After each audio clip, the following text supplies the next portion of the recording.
The doctor recommends another 24 hours of bed rest. You spent more than enough time resting. And I'm really glad you're feeling better, but you don't want to push yourself. The more I push myself, the sooner I can leave. Unless you push yourself into a relapse. Is this a good time to visit? It's perfect. Olivia, your last couple messages have been really vague. I'm starting to get worried. Could you please call me back so we can touch base in person? I miss you.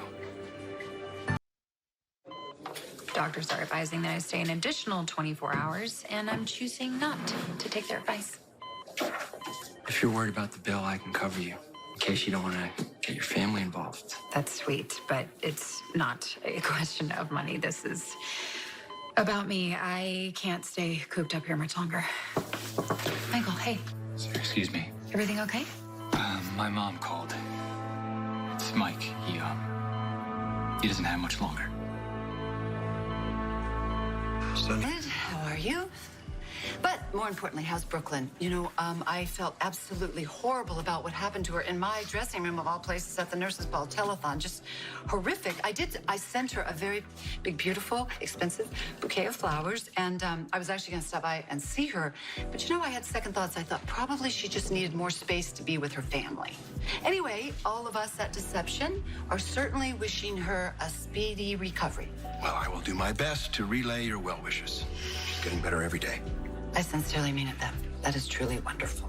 So, if there's anything any of us could do for the family, please let us know. You really mean that? Yeah, of course I do. Then pledge your ELQ vote to me.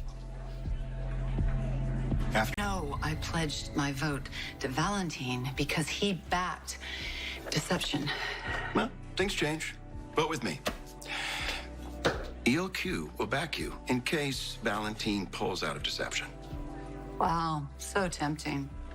You know what, though? Where were you when I was running all over town, desperate to find capital, to find some sort of backing? You were nowhere to be found, but Valentine was. He was the only one that actually did come up with the bucks. So guess what? I feel that it's necessary to keep my word, and I am going to honor my commitment. While turning your back on the family. Excuse me? The Quartermains have always supported you, Lucy. We stood by you when your reputation was in the gutter. My grandfather was particularly fond of you. And this is the thanks he gets. You're a traitor to the family and a traitor to his memory. That's enough. Leave her alone. I get that you're angry about losing control of the company. I get that. But if anyone's to blame, it's your own family. They're the ones who sold their stocks in the first place. You know, I couldn't have said that better myself. Thank you. You know something? I loved being a Quartermain, and you know that. And you know that I loved Edward dearly.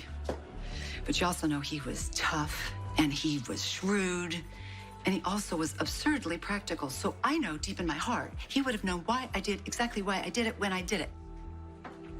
You're right, Lucy. He would have. And I'm sorry for lashing out at you like that. I am.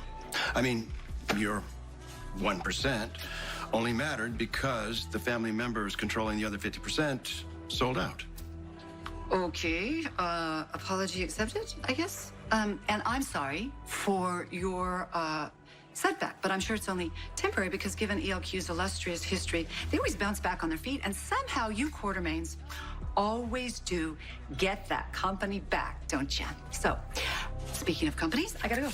I have a very important meeting, and thank you, and I'll see you tomorrow, and Ned, Ta. Sorry for unloading like that. You needed to vent. It's understandable. Obviously, you can't be mad at BrookLynn, given what she's just been through. Lucy was the next best thing. Yes, I was furious with BrookLynn when she sold her stock. Deeply hurt. But I don't care about that now. I really don't. I just want my daughter back.